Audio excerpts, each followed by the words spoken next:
Just what were you thinking? I thought we pirates had an unspoken agreement.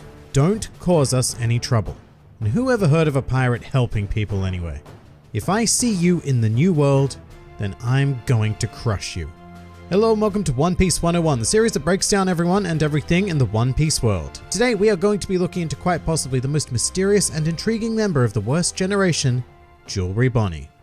Jewelry Bonney, also known as Big Eater, is the captain of the very creatively named Bonney Pirates, who was first introduced to us during the events of Sabaody Archipelago. She appears as a slim, fairly standard style of female design from Oda, despite the fact that, as alluded to in her epithet, she is a prolific consumer of food and is almost certainly one of the most gluttonous characters to ever set foot in the world of One Piece, which is quite an achievement actually, considering the sheer amount of other crazy eaters out there. But in general, Bonney also presents herself as quite a rude and curt individual who believes in a more stereotypical view of piracy, often acting simply to indulge her own personal interests and sparing little thought for the well-being of others, which was shown when Bonney actively refused to help a man who had been shot by a world noble because he was a stranger who meant nothing to her. And in fact, Bonney actively looks down on the idea of pirates helping people in general. Despite this, Bonney is not without her own sense of empathy, which we'll certainly get to over the course of this video, but as for right now, it needs to be noted that what I said about Bonney in the introduction was not just to hype her up, as she is a bit of an enigma in One Piece at the time of this recording, but that only makes her all the more intriguing to examine. As far as her official past is concerned, we begin with the arrival of the Bonney Pirates at Sabaody Archipelago, which is more or less the halfway point of the Grand Line, along with the rest of the rookie pirate captains, who were then referred to as the Supernovas, and who had each taken a separate path through the deadly stretch of water and were planning on entering the New World. In regards to the Bonney Pirates themselves, they seemed completely dedicated to their captain, willing to fulfill her every need, most of which were food related, although it is debatable over whether or not Bonney values her crew to that extent in return. But of course, as their first port of call, it was off to a restaurant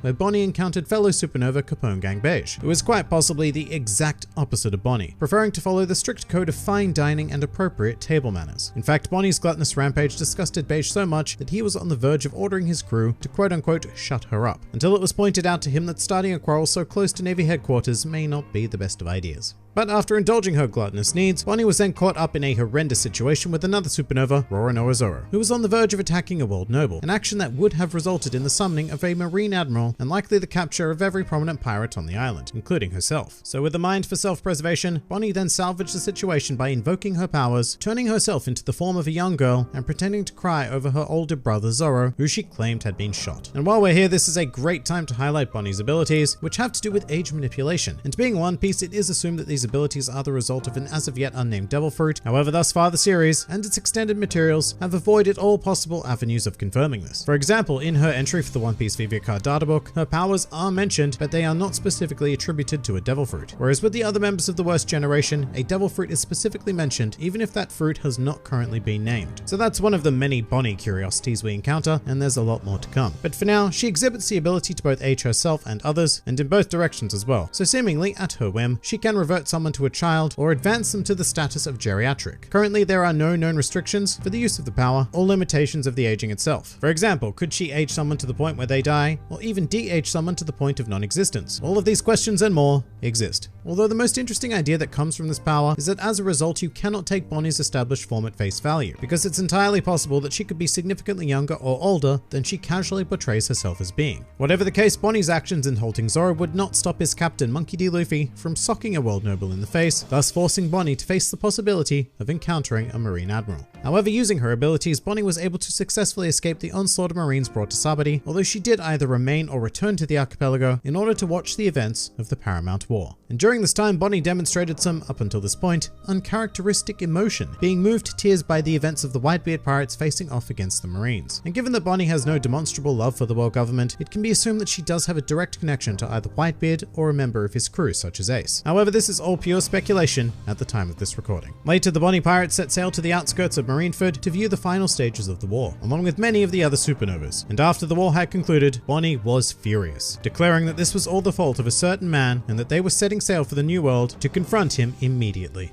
And of course it is heavily implied that that man is Blackbeard, given that he was legitimately responsible for sparking the Paramount War, and because the next time we see Bonney, she and her crew had been completely defeated and at the mercy of the Blackbeard pirates. Bonney was then offered the chance to join the Blackbeard pirates if she, quote, became his woman, to which she violently refused by kicking Blackbeard in the head, which displayed that while her physical abilities may not be her primary attribute, she certainly has the power to hold her own in this world if need be. At this moment, Marine Admiral Akainu arrived on the island, forcing the Blackbeard pirates to abandon Bonney and her crew, and they were taken into the custody of the Marines. But not before Akainu said something incredibly intriguing to Bonney, hinting at her past, and that was, "A cold shiver ran through me when I heard you'd run away from the world government, but it's all over now." And to put this into some perspective, this is Sakazuki saying this, one of the most undisputed powerhouses of the entire series. For him to have a cold shiver running through him in relation to Bonney would imply that she's connected to something pretty damn huge. This is despite the fact that the world government have only seen fit to bestow Bonney with a bounty of 140 million berries. However, I imagine that cold shiver ran through Sakazuki once more because Bonney did manage to escape from the Marines. However, her crew were not as lucky, and it would appear that Bonney was forced to invoke her classical philosophy of piracy and abandon them.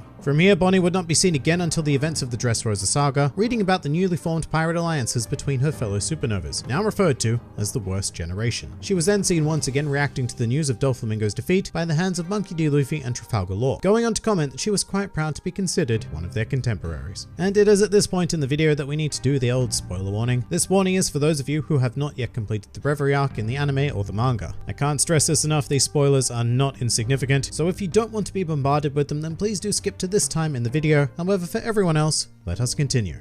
During the events of the Reverie, Bonney infiltrated the Holy Land of Marijois by posing as the Queen of the Sorbet Kingdom by using her age manipulation abilities. Now, quite notably, the Sorbet Kingdom was once ruled by current Warlord of the Sea / cyborg slave Bartholomew Kuma. And also, the name of the Queen of the Kingdom is Connie, strikingly similar to the name Bonney. But you know, we're not here to speculate too much on that. Although Bonney's entry in the Vivicard databook does expand on it a bit by stating that Bonney does bear a resemblance to Queen Connie, implying that Connie is in fact a real person rather than some sort of made-up alias. However, Bonney would go on to encounter Kuma, who is being used as an invincible slave by the world nobles, and proceed to shed a tear and claim that they would pay for what they had done, indicating that she has some form of personal relationship with Kuma. Some more fun facts about Jewelry Bonney. One of Bonney's primary characteristics, apart from mass consumption, is holding grudges, whether it be against Blackbeard for starting the Paramount War, the Straw Hat Pirates for inadvertently summoning a Marine Admiral to Sabadi, or the world government for whatever they've done, which is probably quite a lot. It's very common for Bonney to mark her rare appearances in the series by stating that someone will pay for something that they've done. Rather curiously, in Volume 68, Jewelry Bonney's age and height are given, the former of which is stated to be 22 pre-timeskip. This is despite the fact that I said earlier that her age is impossible to accurately determine at this stage due to her abilities, and whilst you could say that the words from Oda should be taken as immediate canon, the truth is that the SBS segments and databooks have been known to lie to us before when it concerns future plot revelations. So as of right now, I wouldn't take this as the be-all and end-all of the matter. Following the introduction of Charlotte Lin Lin, it has become a popular thought amongst the One Piece fanbase to speculate over whether or not Bonney was related to the Emperor due to their similarities in regards to pink hair, lipstick, both being voracious nom-nom-nommers, with powers that can affect the lifespans of their victims, as well as both having ships with a theme of sweets. Although it should be noted that Bonney's fixation with food is not entirely sweets-based, as her favorite food is margarita pizza, whilst her least favorite food are carrots. Jewelry Bonney's namesake comes from the real-life pirate Anne Bonney, who began life as a noblewoman before switching over to the realm of piracy, and who is quite possibly the most famous female pirate of all time. As a fairly major character in the series, Bonney has been subject to fan drawing requests from Oda, including what she looked like as a child, which appears to depict a poor yet similarly voracious little being, as well as what she would look like if she had her gender swapped, which to me just looks an awful lot like Shanks with longer hair and a piercing. And finally, a truly useless fact. In the SBS of Volume 88, it was revealed that if One Piece was set in the real world, then Bonney would be from Australia. And it is about damn time that we were given a character. So you know what? Aussie, Aussie, Aussie. And I'm just going to assume that the Australians in the comment section have now promptly said oi, oi, oi. But that pretty much does it for Jewelry Bonney. If you enjoyed this video and the content this channel produced in general, then please do consider donating to the Grand Line Review Patreon, because the support of all of you amazing people is what continues to make this channel possible. And if you'd like to see more videos like this but applied to other anime and manga series, then please do check out my second channel, New World Review, for all of your wider needs. And if you'd like to join the fun at any time, then please do head over to my Discord server, where a wide array of shenaniganry takes place on a daily basis. And finally, please do comment with who, what, or where you'd like to see featured in the next One Piece 101.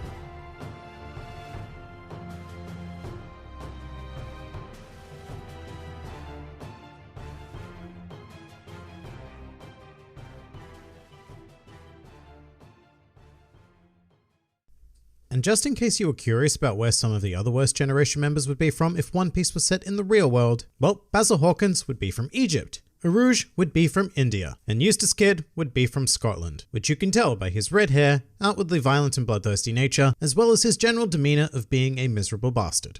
Just kidding, Scotland, I love you. One of the most beautiful countries I have ever visited. Look, see? Here's the proof that I was inside of you. Please don't forsake me.